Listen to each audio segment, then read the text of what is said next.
everybody, welcome to McFarland Minutes, our weekly podcast hosted by Natalie McFarland, me, and founder and president of McFarland Productions, and Scout Foster, our outreach marketing manager. In these episodes, you can expect deleted scenes, in-depth campaign reviews, project highlights, marketing concepts, book reviews, and a deep dive into the creative process at Off Your Rocker Films, and of course, invaluable lessons on mentorship, leadership, and the business of it all. We are so excited to be releasing our episodes every Sunday as your soft launch to Monday. Welcome to episode 11 with McFarland Minutes, your soft launch to Monday. We are so excited to introduce you to Lindsey Rosser Sumpter, who is the Commissioner of Women's. Help me with your title to get that quite right. So I'm the Commissioner of Women's Rodeo Championship. That's right. Okay, so that, and you've been a coach at Kid Rock and Rodeo, and you've been a coach in college, and man, your rap sheet goes on forever. But can we start by just a little intro to Lindsey? Give us kind of how did you get to where you are now? Wow. I'm not really sure. I think rodeo by genetic default is probably the best way to narrate it. But born and raised in the rodeo business, my grandfather was Cotton Rosser, and he was a rodeo producer for over 70 years. And with that, you kind of end up ingrained in the industry and ingrained in the culture of rodeo. Grew up helping produce the rodeos, whether it be doing the music, being a secretary, being a timer, carried the American flag at the NFR when I was 6 years old. And the pageantry of rodeo was really big of kind of what my grandpa really stood for. He really loved to entertain the fans. It was always about the fans. It was, about the cowboys too, but he really cared about the fans and wanted to make sure that they had a good show. They called him the P.T. Barnum of rodeo. So grew up ingrained, like I said, in the industry, and then began competing at around 13.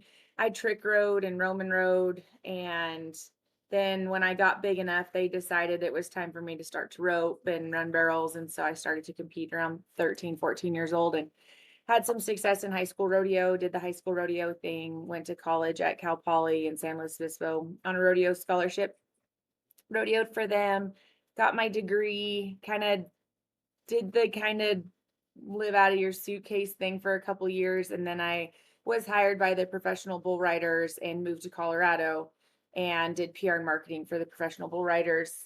Simultaneously within there, I met my husband, Wade Sumpter, who's a 6-time NFR steer wrestler, and he lived out here in Colorado. So moving to Colorado to work for the PBR was kind of the trial to see that if we could potentially, make this deal work.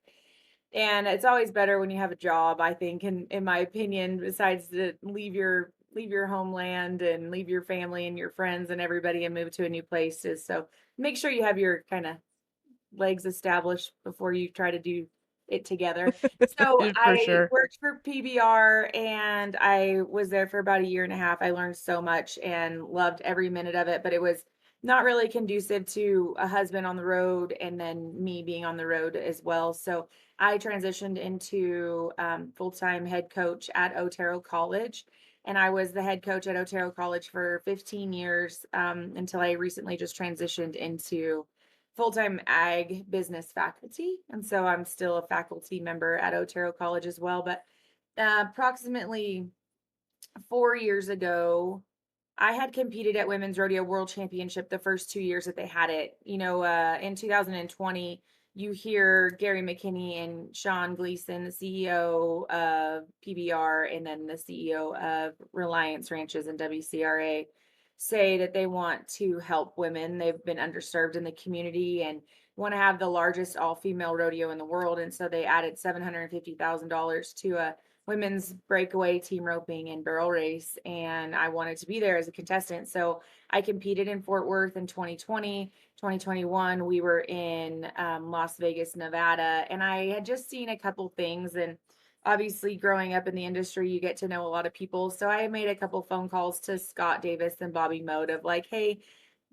there's a couple things that you guys maybe need to just be aware of, that I don't want this to go away. And I want the girls to have this great opportunity that you're giving. Because at that point, breakaway wasn't even what it was. And they said, okay, well, we kind of have an idea for you too, since I was big big mouth and open my mouth to try to help make it better. And why don't you become the commissioner of women? So for the last 4 years, I've been commissioner of women. So it's been 6 years of women's rodeo world championship. And last year we started women's rodeo championship, which would be the governing body for it, and started an ID card, which allows us to classify the ladies in their disciplines from pro, challenger, and limited in the barrels and breakaway, and then just pro and challenger in the team roping. And so we've been kind of on the trail with that for the last 4 years. I'm a mom of two little cowboys. We're getting ready to gear up for our little roping club season and baseball. And I still compete. I made the circuit finals in the breakaway roping and kind of entered. I was my traveling partner, thank God for her. She enters us in all the rodeos. Otherwise, it wouldn't happen. I was in Fort Worth at women's rodeo, and she's like, "Do you want to go to this rodeo?" And I'm like, "Yeah, we probably better." So still a contestant, mom, wife, we ranch, we have, some alfalfa that we farm here, just a little bit of everything. I don't know. No rest for the wicked, right? No kidding. You're a busy lady, you know? It's Yeah. you've got so much going on. You know, what I've kind of admired about women's rodeo over the last 6 years or whatever it's been, is that it kind of feels like it came out of nowhere, but like at the same time, you guys have done so much in 6 years. Like the amount of accomplishments of your organization is wild. You talked to Judy a little bit. You know, I had the great pleasure of actually getting to meet you through the Nice Job Cowgirl Project and the Breaking Trail Leadership Awards that we did last December. And something that you said to Judy was just so incredible to me about your passion for women in rodeo and why does this thing even exist? You know, your fire behind that is something that is just beyond anybody else that I've ever seen from an advocacy perspective. And man, it sure shows through all your work that you guys are doing. Well, thanks. Yeah, I kind of say a lot is that I'm of the generation that when college rodeo was over and you weren't a barrel racer, your career was kind of done. Yeah, you could team rope, and team roping has grown since then as well, but there was no avenue for breakaway roping. Very few trailblazers have continued and been successful. Larry D. Guy and Jackie Crawford are, the two that kind of stand out, but there just wasn't an opportunity for it. And so my fire behind all of this is that the sport has given my family so much and I want to give back to the sport, but I never want my sons' wives to know what it was like to never have an opportunity to make a living with a rope and never feel like they had an equal opportunity. I'm not a feminist, but then I guess I am, because I feel like men and women both have their yin and yang in the world, and I feel like everyone has their purpose, and men complement women, and I don't really get into the politics of that, but I do feel like there's needs to be an equal opportunity for ladies to have a chance to make a living with the craft that they work just as hard to be good at. I mean, you look at Jackie, she just recently, they announced that she's won $1 million with the WPRA, which is fantastic. But we have to look at the career that she's had. She's been doing How this, and long did that how take? Yeah. long it took up until recently. She started to make more money with a rope because of breakaway roping coming in, and getting more Mm-hmm. popular. But I mean, she's my generation. It took her decades to win that million, and I'm super blessed to call her my friend, and I'm so thankful that she's the first woman to do it, but it shouldn't have taken her that long, not when she's worked that hard to be at the level that she's at. I mean, she's our Trevor Brazil. She's won it in Mm-hmm. the tie down roping and the heading and the heeling and the breakaway. And so it didn't take Trevor 2 decades or 2.5, maybe almost 3 decades. I was gonna say it'd be so interesting to know like what is that time frame that it took Trevor Brazil to make it, Yeah. because man, like it's such a cool thing that she's at that level, you know, but I'm with you. Like over what amount of time, you know? So Not it's just a not lot of just a few years, it took decades. So, but yeah, I know, and yeah. I am passionate about the sport. I kind of had the bug. I love horses. I'm a horse girl. I like more. I miss everything about being home with the boys and I miss my family, but I was like the first thing you do is you give them big hugs and kisses and squeezes and love on them and you walk right out to the barn and go see the boys and the mares and everybody and see the horses. I'm just a lover of the sport and the industry, and I just know that there's so many opportunities to make it better. And if I'm the girl that has to say the hard things every once in a while, I'll be that girl. It's okay. I'm big enough to handle it. I'm big enough. I got thick enough skin. So Yeah, well, it's your boys are wholeheartedly involved too, with selling one at Art of the Cowgirl and things yep. like that too. So it's fun to I'm sure they get to go with you some on the road when school's not in the way. Yes, they legitimately, usually I try to take them because I want them, they didn't get to see Wade's career. When we Sure. started having the boys, Wade was like, I don't want to be gone anymore. I'm home now. And which is awesome. What a blessing, right? Mhm. A lot of guys will do that. And so when I started to compete and then started to do the women's rodeo stuff and started to do the Kid Rock stuff and started to do all these other kind of elements within my life and the commentating and everything too, I mean I packed them with me. They went to every college rodeo they could go to up until they started school and they didn't necessarily want to go anymore. They went to Kid Rock last year and then this year I'm like, hey you guys, like when do you want to fly to Fort Worth and grandma will bring you and this and that and they're like, we don't want to go. What? What do you mean you don't wanna go? You don't wanna go go support mom at Kid Rock? And they're like, "No, we went last year, you won already, so it's okay." Been there, done that. Yeah, so They now probably they probably literally have the t-shirt. no, they do, and so it was funny because I legit get home on Sunday last week from Fort Worth. I take the first flight out of Fort Worth, I'm exhausted and, running on fumes and get home and get the horses saddled and go right to the Fowler Roping Club to film and they're like, "You're gonna rope?" I'm like, "No, I don't think I could sit on a horse right now." But I Might sat fall asleep and fall off. yeah, I sat there and filmed them and they were I mean, it's just what you do. It's fun and it's fun that they care and they wanna be around it. I mean, we're getting ready for baseball season and we play catch every night and I mean I'm just lucky and very super blessed to have a great support system, great family.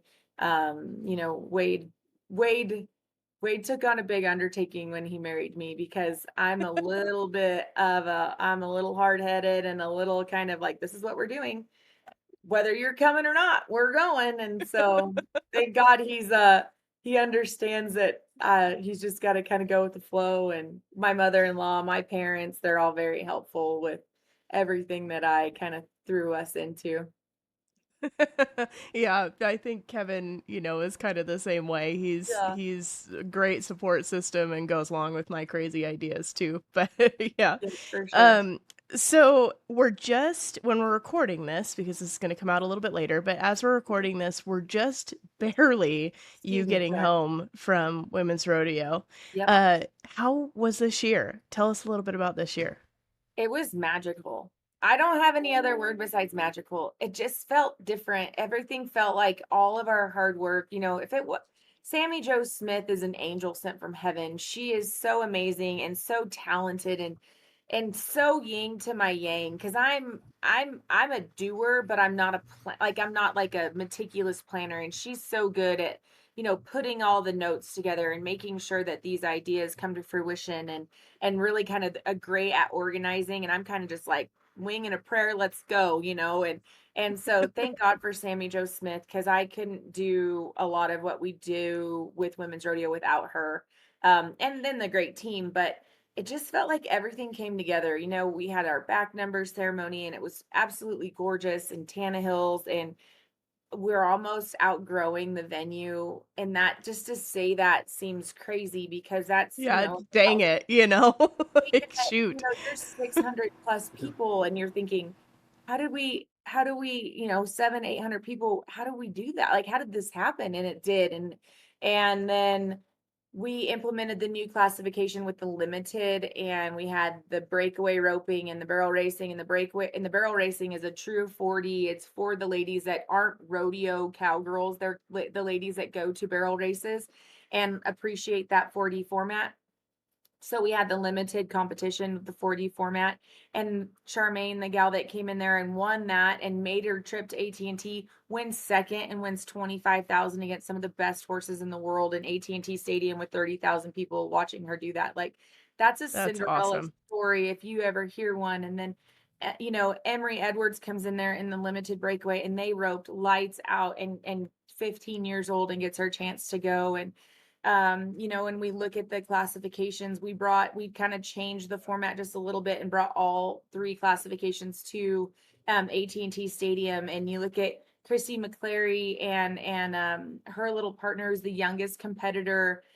there. And Christy's like me, we're a little bit more vintage. We're the finer wine in the group. And, you see them have their I'm going to chance. use that. Yeah.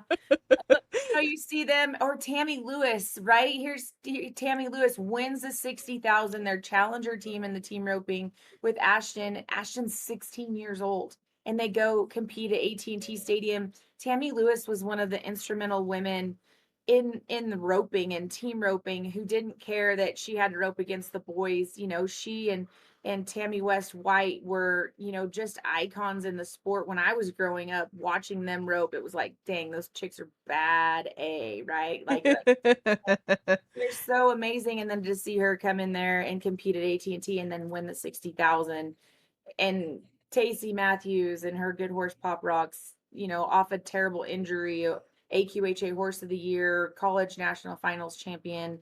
And just she realized that she doesn't want to run her mare's legs off, and just kind of nominated and got her chance to go to women's and then go win it there. It's just special to see all these stories kind of evolve. And it's honestly this year, like I love all of the cowgirls that I grew up roping with, but it was fun to see new stories kind of come out and emerge, and see like Tammy Lewis kind of come out victorious, a lady that has grinded out for decades as a female roper competitor and roping with a 16-year-old. And I mean, it just this to celebrate the stories of the cowgirls is fun to see. And I mean, it was long days, right? Monday, Tuesday were terribly long. We had a new media deal with Cowboy Channel, and we were exclusive with Cowboy Channel, and everything was streamed either on the app or we were on the primetime slot. And for the first time, maybe in a lot, maybe ever, I could say, I don't know, that they streamed. We had a goat tying showcase thanks to Smarty Rodeo equipment, and they streamed that goat tying showcase. That doesn't happen every day.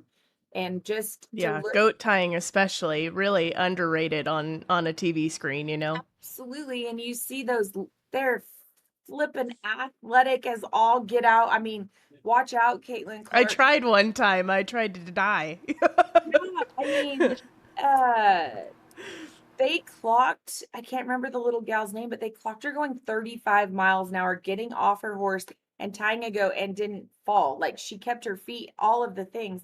And so, I mean, I was a goat tyer in high school and college, and goat tying meant so much to me. And my dear friend Stacy Martin, when I said yes to being the commissioner, she's like, don't forget about us goat tires. And I said, don't worry, I won't forget.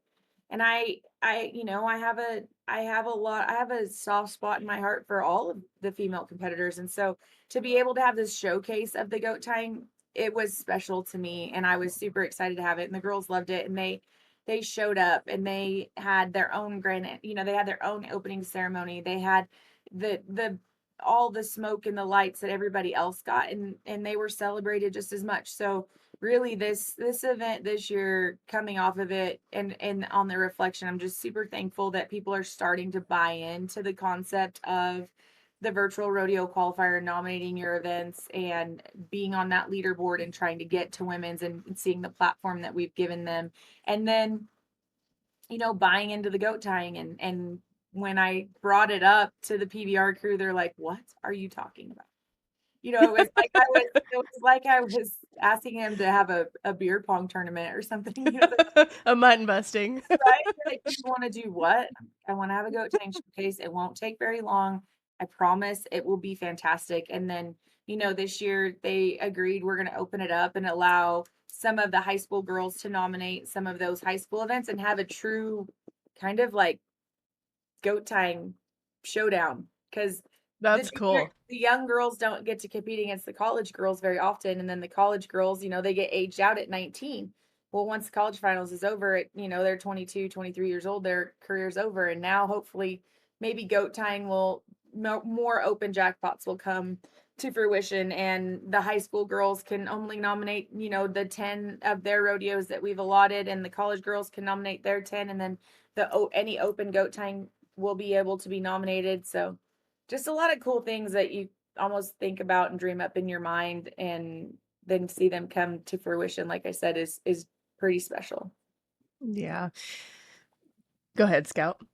You on new stories, and before we got on this podcast, I was cruising through social, and I saw Everyone Watches Women's Sports campaign. I didn't know if you could share a little bit about that. Yeah, that's pretty cool, huh? Mm-hmm. Yeah, I thought that was neat. Natalie was the one that kind of brought it That to was a my wing. attention, but I That was was like, a "Ooh, this is wing new. I'll have to prayer. ask her." With I love athletics. I love sports. We watch basketball and football, and I mean, being in the athletic department in a college setting for so long, you kind of grow to love volleyball and soccer. I mean, sports that I'm like, I don't really love volleyball. I don't understand why you have to wear your underwear to play, but that's just me. I'm like, I'm not Women's lacrosse wears skirts, and let me tell right. you that as a full field women's lacrosse player, a skirt is not practical to run from one end of a football field to the other. Done Just it, don't it's not practical. understand it. But then they're like, That doesn't even make any sense. right? You're like, you're a psycho. You ride horses. Like, what do you don't have a leg to stand on. You're like, you're right. But I'm a lover of sports. So Together is an organization that celebrates women in sports. It was started by a lot of WNBA players, and they're just an organization to celebrate female athletes, not just basketball, not just soccer, not just but any female athlete.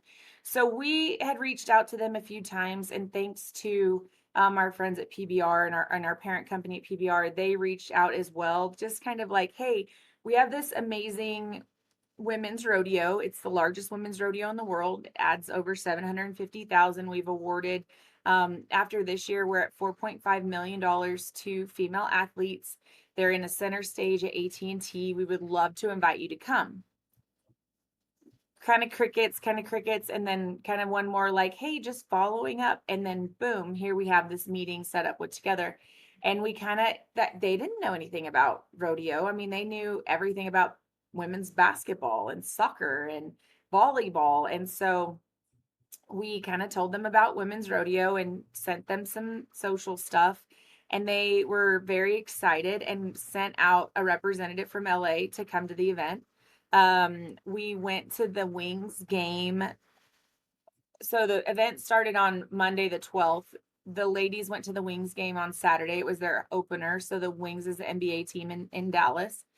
And we took some Larry D guy. We took about 5 or 6 kind of female rodeo athletes to the Wings game. They introduced them on the stage or on half court, and they threw out t-shirts and all that. And so then we had a Wings player come to women's rodeo, and she was just mind blown, right? She's never seen a rodeo. Yeah.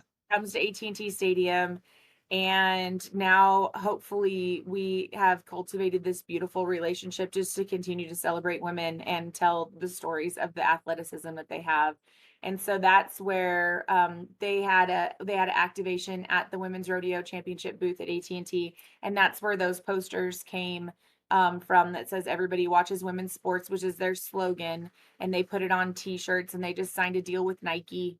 And so if you go to Together, it's Together but with an X at the end. You can purchase those shirts, and it's just to help bring awareness to women in athletics, and they recognize women's rodeo. So like I said, kind of magical. That's Magical. pretty cool. Yeah. Yeah, it's just, it's another testament to rodeo in general, just making it to the mainstream, like It's so often that if it doesn't have a ball or a court or a field involved, it kind of gets ignored, and that just because those things aren't involved doesn't mean it's not a sport. And it's just been so cool to watch rodeo do that. And now for women's rodeo to have, kind of the same sort of deal going and relationship building with Together, I think that's a huge thing. That is a game changer for the sport of rodeo in general and women's sports in general, Yeah, and for sure. it's super exciting for me because just for them to just even give us, I mean, rodeo's controversial in the right circumstance, and they're based out of LA and New York, Hmm. and just to for them to say, okay, hold on, what you guys are awarding how much money, and what do these ladies do?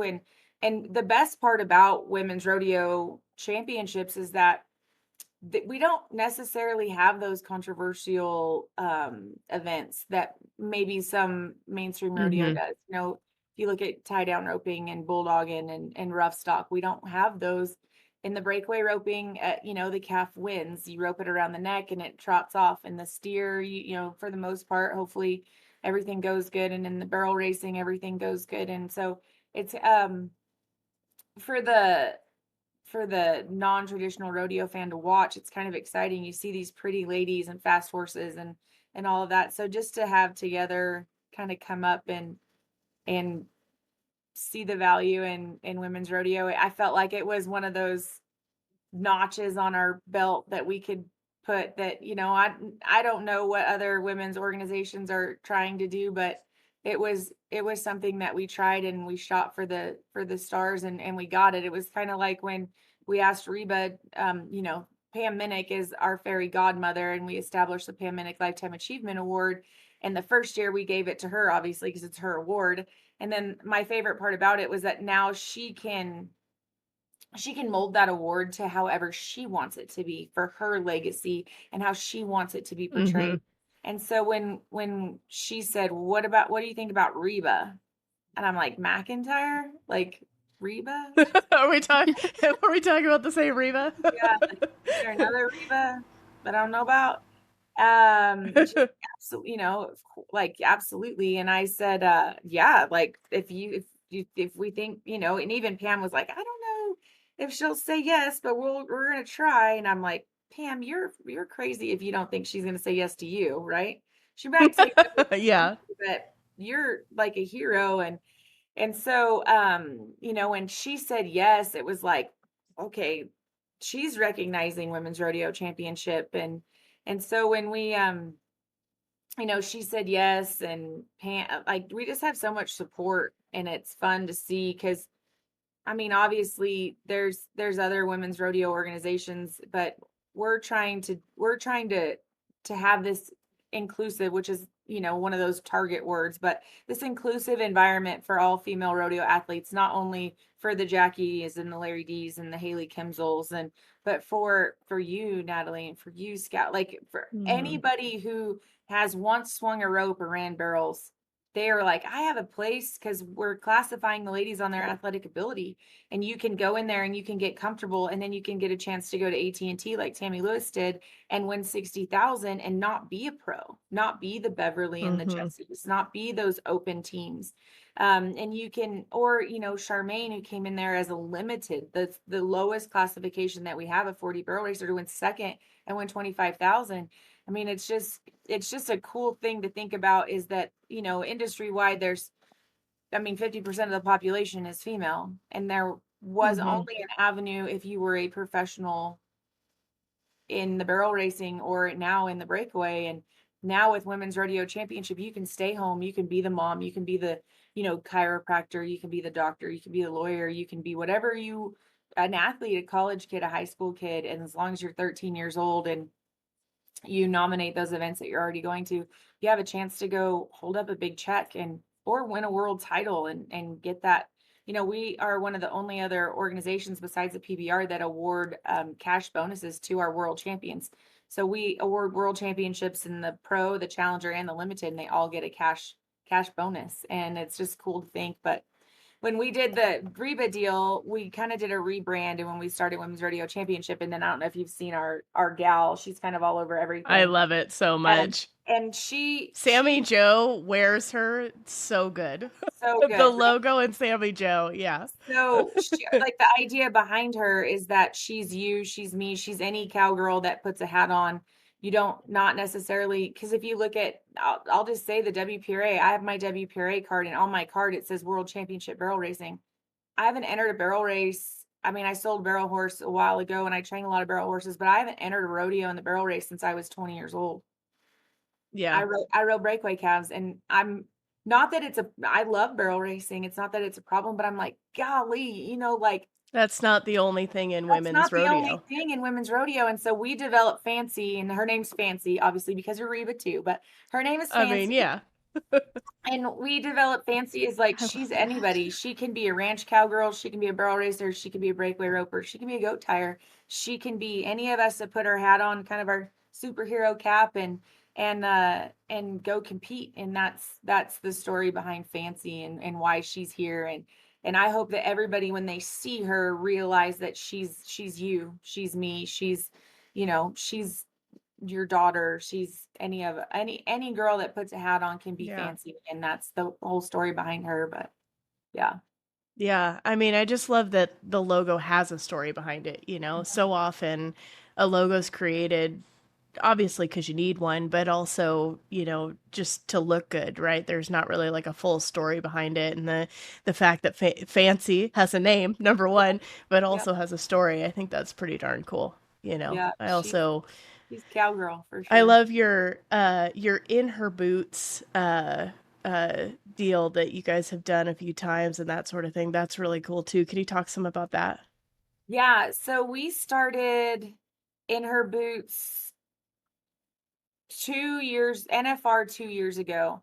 And it was more of that storytelling that we feel like the ladies needed. And we call it In Her Boots. It's the story of the cowgirls that are influential in the Western industry, and all the things that they do, and the many hats and boots that they wear in order to be those ladies. So we do an In Her Boots series during the NFR. We do an In Her Boots series during Women's Rodeo Championship, and we've continued that for the last about 2.5 years now. And so it's just fun to tell the stories from not only the ladies within, so Sammy Joe and myself, but the ladies that don't get their stories told. The Cricket Cunninghams, who, she's a VP at a college, and she's competing in the team roping.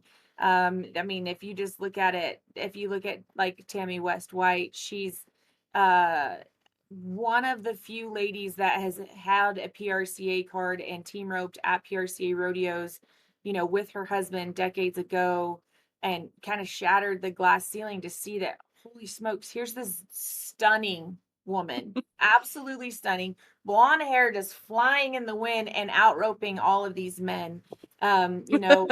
Girls It can rope too, you know? girls can rope too. And so, like, telling her story, and I mean, there's just been so many ladies that we have been able to tell their story, and that's just kind of our way to be able to give to celebrate. I mean, really, I say a lot of this kind of the same things, but our goal is to make sure that everybody has a space, everybody has an avenue, but to really tell their stories.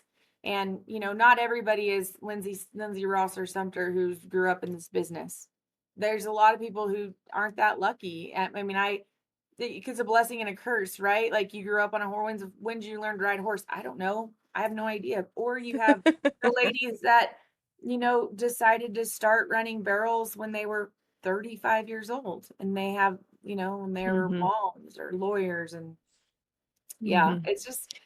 I don't talk very often publicly about it because it is a little bit intimidating, but like I'm really a first generation cowgirl. Yeah. That's not something that my parents did. That's not something that my grandparents did. And, I think I was born dying to be on a horse and didn't really get to see that dream happen until I was like 9, and for a lot of people, that's pretty late, especially when you're talking about somebody like you who grew up in the industry. There's a lot of those. And so as a 9-year-old trying to catch up with kids that, started before they were alive or before they were full humans, right? Before they were out in the world and competing and all of that, that's a very different situation. And um, having a women's rodeo organization that allows you to start when you start, that's a big deal because Or come I back. didn't junior rodeo. Yeah, I didn't junior rodeo. I didn't high school rodeo. I showed horses primarily. I rodeo queened. I had 3 different titles, so I did rodeo a little bit from that perspective. But um, I'd entered some local jackpot barrel races and stuff like that, but it was intimidating. Like, how do you even get into the sport of rodeo if you didn't grow up in it? It's a little tough. So It is anyway, I just think intimidating. it's a big deal. Yeah, I think it it's is. a big deal what you guys are doing. Thank you. I appreciate that. No, our, there's, I, this is probably gonna get me in trouble, but I don't care. Um, it's a good old boys club. I mean, it's a tight knit community, and it's hard to get in there, and it's hard to feel like you're welcome and that you're wanted to be there. And rodeo industry people are amazing, and they're so kind, and they have kind Mm-hmm. hearts. But it doesn't change the fact that if you're an outsider looking in, that it's not hard to get into it. And so, I mean, I it's funny because with the limited, it's such a new concept, right? It's the 4D barrel racers, and we wanted them to have an avenue to be able to say, maybe I can go run with those girls, but if I can't, I can still win a 3D 4D check, right? I can still win a Mm-hmm. in the 3 and the 4D, and I can still go and I can get my back number, and I can do the whole, do the whole ceremony, because that doesn't happen very often for them. And so that when Charmaine, I was so excited for her, and we turned on the turtle box and had a dance party in the middle of the arena. It was late at night. We were tired and we were having so much fun. She said at the back number ceremony, she came and I shook her hand and I told her, I'm so glad that you're here. Thank you for being here. And that's just how I'm a kind of a lover. I like to give hugs. I mean, I can fight too, but I'm trying to be on the nicer side of it, right? I'm kind of like a, yeah, come here, girl, give me a hug, all that, and she came to me that night after she won, and she's a little welled up. She has the story of she ran barrels for a long time, got in a terrible accident, couldn't use either of her arms, and didn't ride for 2 years. Oh my gosh. Right. And she is just kind of coming back. She said she raised the horse. He's 8 years old. And all of a sudden, the last 6 months, he kind of just came on fire. And she said, I want you to know that I felt it when you said you were glad I was here. Like, I knew that you meant that. And I do. And I never want Mm-hmm. anybody to feel like they don't have a space there and they're not included, and they can't, the limited girl was equally as celebrated as the pro girls. And that's what we want at Women's Rodeo Championship. So it was, when she said that, I was Yeah. like, ooh, I felt Yeah. that too Yeah. from when I told her that. And she's right. The first time I met you, you were so welcoming to me, and like we hadn't really met each other or had a reason to really like know each other on any kind of a personal level yet, but like instantly felt like we'd known each other a long time. And I think that is something that like is such a talent and so needed in this industry. It's a big deal. You do a wonderful job at that. For every single person that I've ever seen you come across. So Well, as a coach, I say it, like, if you didn't know how to rope and you wanted to college rodeo, this was before women's rodeo, I would take you. You'd have a spot. hmm Totally, you had a stall, you had a spot, you probably had a dang scholarship. And you were very much vested in my program. Do a lot of programs do that? Absolutely not. Is it yeah. hard? Does it make it hard? Is it a lot more time consuming? Yes, but if I don't buy into you as an athlete, because you want into this, you want to learn to rope, and you want to learn to run barrels, and you want to be part of this industry, and I'm the guy that tells you no because you're starting at 18, heck no. I'm the guy that tells you Yeah. yes. I'm such a cheerleader, and I'm like all about sharing knowledge and helping anybody that I can. And I just want, if we don't cultivate it's farming, ranching, rodeo, you name it. If we don't cultivate our own, and be welcoming and bring people in and teach them our ways, it's gonna die. We're the Yeah. last of the dying breed. And so I wholeheartedly gave people a chance and an opportunity to college rodeo that probably other places wouldn't.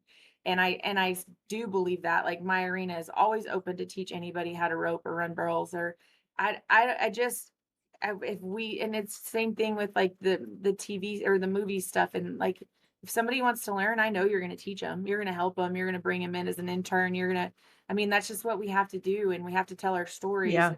And with the production company and telling Judy's story, gosh, there's nobody, I mean, people don't realize what a special woman she is and all the cool things Oh that my she did, gosh. right? And if you didn't tell the story, then nobody was going to, honestly. Mm-hmm. It's just, The one thing, I won't get too far into this because I could really go off on how cool Judy is, but the one thing that like is so, and I feel like we still undertold it in the documentary, but the fact that she at Gator Ropes was the first company to put patches on cowboys. I know. That is a mind-blowing concept, considering that a lot of cowgirls don't get down the road without all of those, Yeah. right? And that is a staple now in the industry. And like, talk about making a change for all rodeo, really, but like those sort of seemingly small moves at the time, right? Little things like your ability to welcome somebody into a welcome ceremony where they're just a limited level, competitor, or somebody who hasn't wanted to rope and wants to rope in college, right? If I had run into those people in college, I probably would have college rodeoed too, Right. Yeah. But we have to do that both for our own people, for our own new competitors, and for our fans. Yes. Or they're not going to get it. Like, rodeo is a complicated sport, especially when you talk about trying to understand all of them, right? All of the different events. So if we can just at least make it a welcoming environment for the fans, that is only going to make rodeo more accessible and more successful in the long run. But yeah, incredible. The No, we things you have. guys are doing for women's sports. Yeah, we have to. And if you look at the numbers, especially in like rough stock events, they're dwindling, right? We've uh we've Mm-hmm. we've programmed bucking animals to be bigger, faster, stronger, and the cowboys have always been very athletic, but we haven't programmed them to be bigger, faster, stronger, because they can't be, because they have to be that agile gymnast type cowboy who, you know, Mm-hmm. but we have taken a little bit of that grit out of, the demise of society, right? Like instant gratification. You want to know something, you put the Google machine in there and it tells you exactly, or you ask Siri, what the weather is going to be like in a week in Fort Worth, Texas, and she can tell there's no work that kind of goes into it. So some of that grit is lost.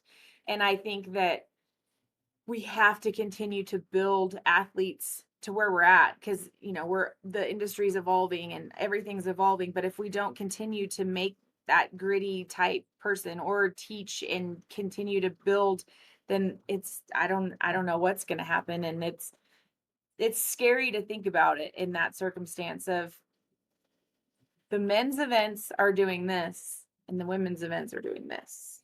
And so Mm-hmm. if you think about what we're doing at women's rodeo with this, classification and allowing everybody to have a spot, and then it's weird with where the X is going to cross, and how Yeah. we're trying to build up the bottom, because you can't survive with just the top. You have to build the bottom, and you have to build the middle, and you have to build all the way through. I hope that everybody sees that, because look at high Mm-hmm. school rodeos, numbers are great. College rodeos numbers are a little bit lower. Professional rodeos are a little bit lower. I mean, we Mm-hmm. got, as a whole, as an industry, we have to realize, okay, what happens from here in high school, junior high school rodeos, to college, to professional, and the numbers are doing Mm-hmm. this. And so with Mm-hmm. women's rodeo, we're trying to keep that high school and still have an avenue and kind of continue to build that. So Give them a place. Yeah. mhm. And I hope that people Yeah. see that. And I think that they do. And I think that education is key, right? Just coming on here and being able to tell the story of women's rodeo to your audience of, it's easy. It's really easy. If you can make a TikTok, you can nominate a rodeo or a jackpot that you're going to. You just go on the app, you find that jackpot, Fowler Roping Club, I push it, I nominate it, boom. We get the results, transition into points, and you build on the leaderboard. It's That's really intimidating because cool. it's new, and new things Yeah. are really hard in our industry. I mean, look at what But we need to find some new ways, like new maybe is scary, maybe has some hangups, but we've got to find the new ways, or like you're saying, it's not going to continue to even sustain, much less grow. yeah, So like we have to do that. I think a big part of it too, kind of going back to your celebrating everyone at the same celebrating every level at the same kind of quality of celebration.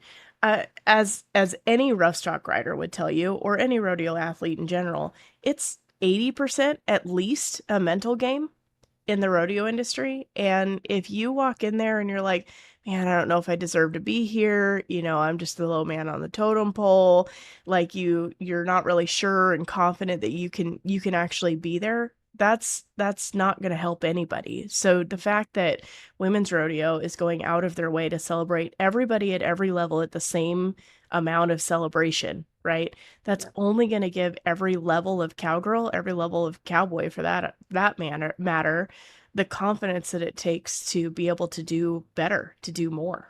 So I think, that alone is a huge confidence builder. And for the little girl hanging on the rail wishing she was that someday. my So, my or the favorite 25-year-old who's never roped. my favorite thing that happened this week was the American, which we all know what the American is. It's a huge rodeo. They put a post out of Josie Connor holding this like stack of, probably, I would hope fake, but it might be real with them. I don't know. $100 bills, like the Queen of Arlington talking, but so much in the industry is like, right? Don't talk about Yep. them. Don't talk about them. We are whatever we are. We are women's rodeo. We can't talk about the WPRA. For the American to celebrate with us the celebration of Josie Connor winning $170,000 in the Arlington, in that little block of Globe Life Field and AT&T Stadium. So she wins the American and she wins Women's Rodeo Championship, which is a title that has eluded her entire young career, right? Mm-hmm. She's not a teeny bopper anymore, but she's young, right? And Yeah. she's so accomplished and so amazing. It's the one thing that she hadn't won. Like, she's tried to win a WRWC or Women's Rodeo Championship world title. She's never won the event, and then she finally gets it done. The same year she wins the American, she wins 170,000 at those two events. And the American had their own post on their own social, collaborated with Women's Rodeo. Hey, how cool is it that this gal wins 170,000 in Arlington? You don't see that happen very often, Yeah. where two large rodeo, entities celebrate each other's champions. And I think that was such an amazing feeling for me when I saw that. And I was like, That is oh my gosh, thank you. Because I've been saying, like, she's the Queen of Arlington. She just won, I commentate the rodeo and I get all crazy and I say crazy things. And I'm like, she's the Queen of Arlington. She just won the American. Now she's won women's rodeo. And how cool is that? And we're on air on TV. And so for them to make that post, I was like, this is how it's supposed to be. yeah. We should celebrate each other. We Yeah. should celebrate the victories, celebrate Jackie winning $1 million and with the WPRA, and celebrate, all Mm-hmm. of the cool things that are happening. And the industry's not large enough to fight, right? And to not help each other and not, collaborate together, because like I said, the numbers of contestants are going down and the opportunity is going up because of the Yellowstone effect and people looking at our culture and going like, wow, I didn't realize that was a thing. Mm-hmm. You have the last rodeo coming out, I think this week or maybe today. I'm not sure. Yeah. It It's comes very out. soon. Yeah. Yeah, it's coming out. And then it was crazy. I was on Prime, which, Judy's story's on Prime. And there was this movie called Broke, and it was about a bareback rider or bronc rider. I've It's a never good even one. seen it. Yeah, I'd never, and it was Mm-hmm. like rent it and all of these things. So like our culture is starting to become a little bit like a niche for the world to see, and they want to know more about what we're doing. So if they want to know more about us and we're all fighting internally in this industry and not being like, hey, you should call, so and so, and you should do this and you should do that, then then we look Yeah. silly. But I was I thought don't, that was I pretty cool saw for a the quote. Yeah, I saw a quote the other day and it said like competition happens at the bottom, but collaboration happens at the top. Mhm. And That we is so have good. we have some crazy top quality organizations that still have a tendency to have some level of competition, and I won't name them, but you could have a champion in both of them, but you're almost like one guy winning in both sides, right? But like one of them will kind of treat you a little bit like a redheaded stepchild because you're also competing in the other one. And like there's nothing about that that's going to work, you No. know? So collaboration must be happening at the top or, like the Americans celebrating women's rodeo, like that's a huge step in the right direction that the whole industry needs. Yeah, I agree, and I that's why I wanted to talk about it. I mean, this is like that is thank you. That's so cool. Thank you for Mhm. recognizing the fact that yeah, you paid her way more than we did, but we still paid her a lot of money, and we did it in a cool fashion the same way that you did. So I just Mhm. thought that was pretty cool for them to do that. Definitely. Scout, do you have any more questions for Lindsay? I do not, unless you want me to go into our last I think question. we go to our last one if you're okay with that, Lindsay. Yeah. Cool. All right. So at the end of every episode, we ask our guests what their soft launch to Monday is, as we release these podcasts on Sunday nights at 6 p.m. Central Time. So your soft launch to Monday can be anything, but it's really just how you reset and prepare for the week ahead. So, what is your soft launch to Monday? That's really hard. I'd have to call Sammy Joe and ask her what my schedule is. Uh, That's a trick. yeah. No, Like, my soft launch probably to Monday is just to continue to come off of the momentum from women's rodeo and continue what we started building and can just continue to make it better. The other soft launch is to do a little personal reflection and see the things that I can take out of it on a personal level, and kind of get back into the mom grind and the contestant grind as an athlete, and get back to roping the dummy and practicing myself. And so really my Monday is going to continue to try to make women's rodeo better, continue to try to make myself better as an athlete, and then continue to be the best mom and wife that I can, every day. So that's probably my Monday soft launch. Cool. Awesome. Well, Lindsay, thank you so much. You're absolutely somebody that I admire beyond belief. I think what you guys are doing as an organization at Women's Rodeo is bar none. It's a really big deal. It's so needed in the industry, and just your philosophy about who it's for is just one that resonates so strongly with what we try to do here at McFarland Productions, which is really talking about who is this thing really for. That's a big deal for us. So anyway, we appreciate you. We appreciate your time. I hope you get time to recover a little bit before the next set of craziness, but thank It's you fine. for joining us. There's it is what it is. We just kinda we you can't if you can't catch me. Sometimes I'm chasing my tail and sometimes we're moving in the right direction, but I'm very blessed. I live a blessed life, and I'm just happy that I can, continue to give back to a sport that's given my family so much. So if I lose a couple hours of sleep, it'll be okay. We'll catch up later, Yeah. sleep when you're dead kind of Yep, thing. absolutely. Well, thank you so much. Appreciate you.